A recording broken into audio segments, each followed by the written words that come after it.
The Joseph Vijay at the time of taking oath, Vijay as a CM of Tamil Nadu Sarkar. C Joseph Vijay எனும் நான்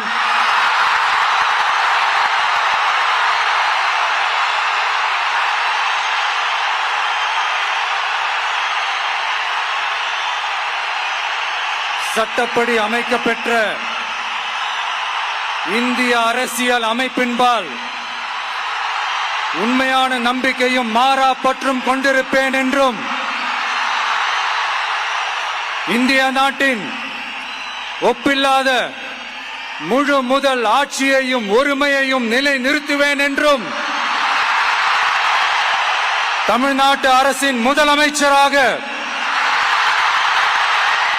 உண்மையாகவும் உளச்சான்றின்படியும் என் கடமைகளை நிறைவேற்றுவேன் என்றும் அரசியல் அமைப்பிற்கும் சட்டத்திற்கும் இணங்க